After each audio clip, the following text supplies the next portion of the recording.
Well, if you stepped outside this morning, you definitely felt it.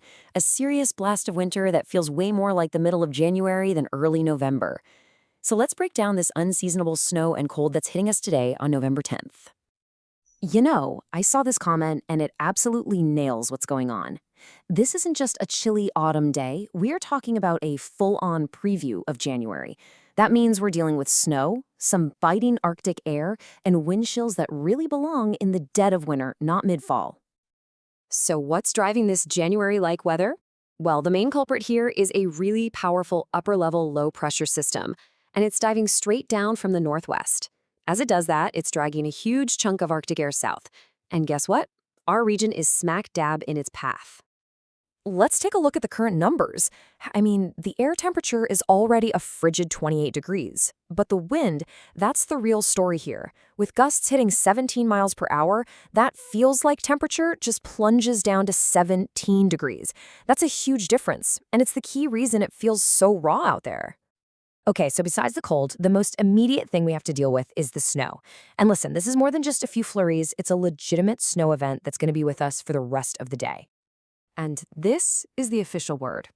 When the National Weather Service goes ahead and issues a winter weather advisory, that is a clear signal to pay attention. This is a noteworthy event for sure, especially for this early in November. All right, the big question on everyone's mind. How much? We're looking at a possible total of 1 to 2 inches of accumulation during the day. So it's not a blockbuster storm, but it's definitely enough to cover the ground and cause some issues.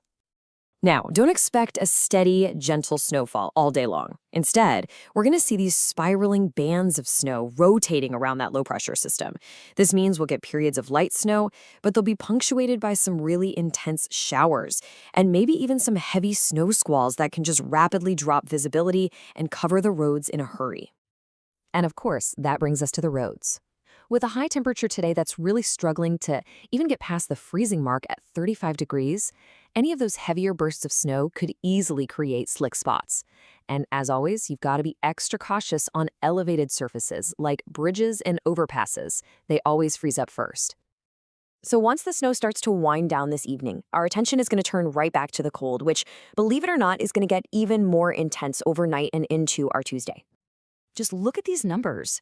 The cold really deepens tonight. The actual air temperature will drop to around 22 degrees, but that wind is going to keep the feels-like temperature locked right there in the teens. You can expect that same biting cold for your Tuesday morning commute.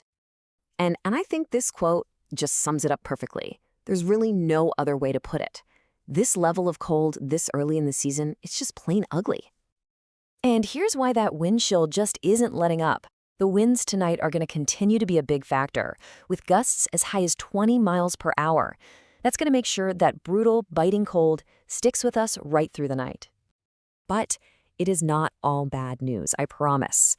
After we get through this Arctic blast, the forecast takes a dramatic and very welcome turn. A big-time rebound is on the way for the middle of the week. And just check out this chart. It tells the whole story. We go from a high of just 35 today, we creep up to 42 on Tuesday, and then look at that jump. A high of 57 degrees by Wednesday, that's more than a 20-degree warm-up in just 2 days. So how does this happen? Well, it's all about a change in the wind. On Tuesday, our winds shift from the west to the southwest, and that starts to bring in some milder air. By Wednesday, those strong southwest winds combine with full sunshine to send our temperatures soaring back towards something much more comfortable for November. Now, an event like this always gets people asking, is this a sign of things to come? So let's zoom out from the 3-day forecast and take a quick look at what some of the long-range signals are suggesting. A key concept that meteorologists are watching right now is something called blocking up in the Arctic. Essentially, a high-pressure system gets stuck, and it creates a roadblock in the jet stream. This can dislodge cold air and send big storms south, and that could lead to a fast-starting winter for us. And one of the tools we use to look for these kinds of trends is the Euroweeklies model. Now, it's not a specific forecast, but it's an average of over 100 different computer simulations. It's looking for a persistent pattern or a trend that emerges from all that data. So what's the takeaway from that model right now? Well, it is consistently pointing toward a very cold pattern setting up for a large part of the country, starting in late November and lasting right through the Christmas holiday.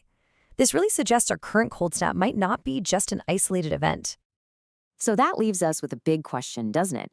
Is this just a brief, early taste of winter? Or is this the opening act for a much colder, snowier season ahead? The long-range signals are certainly intriguing, and I guess only time will tell.